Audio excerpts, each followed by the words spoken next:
Ladies and gentlemen of the press,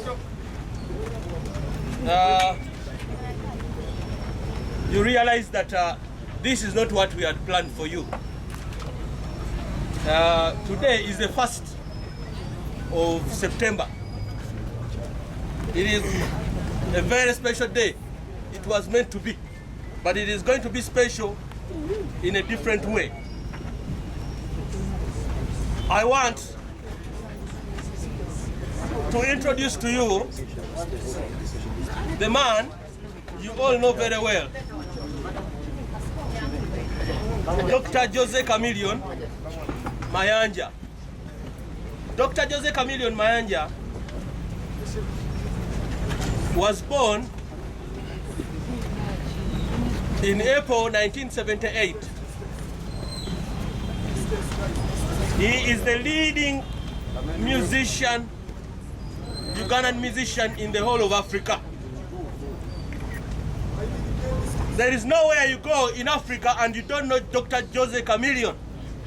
For 20 years, Dr. Jose Chameleon has been raising Uganda's flag from Pretoria to Alexandria, from Mombasa to Kinshasa. And Ugandans know him as the icon of the Ugandan flag. Dr. Jose Chameleon has never stopped giving us hope, even when there are no hope.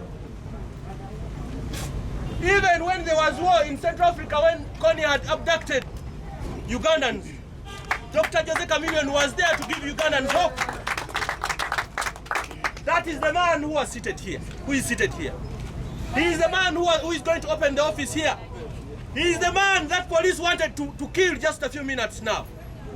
Ladies and gentlemen, I want to invite Dr. Jose Chameleon, the next Lord Mayor, to come and speak to you.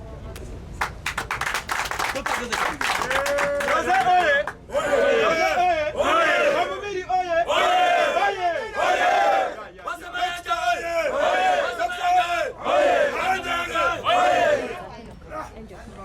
Abasoni banyabo sanso balaba wasiba bidati musanyu nga bwe yali bwaddirwanira okubeera olunaku lwa leero nabadde mbayise bakwano bange bannamawulire ne bavubuka bannange ne bakansala nga mbayise ku mukolo ogw'ekitiibwa ennyo gwe twali tutegese ogw'okugula ofiisi yaffe oba ngiyite command center wano ku Balituma Road. Enteekateeka zaadde ziteekateekebwa bulungi nnyo nga bweziraba. Tenti twali tusiteeseewo n'entula tutegese mu mateeka agalagirwa tutule mu social distancing yadde omukisa tegutuweereddwa. Wabula kyannaku nnyo nti poliisi tetuwadde mukisa guno nga newankubadde twagezzaako nnyo okugoberera buli kyalagirwa. Nze kennyini saagadde era tukiwumuzza poliisi nga bw'ojja nti esazeeko geeti yaffe, saagadde bakwano bange bongere kufuna mitawaana ku lwa nsonga si embeera gye mbaagala kubeeramu. Olubadde okutuuka wano ku ofiisi yaffe gyenza okuggulawo sanze tiyagaasa anyooka era nga newenjogera nze kenyininyini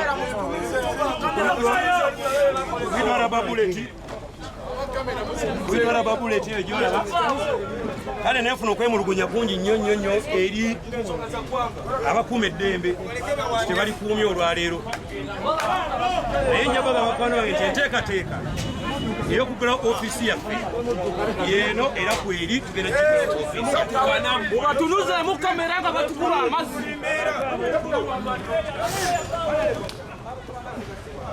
Kubatulemu.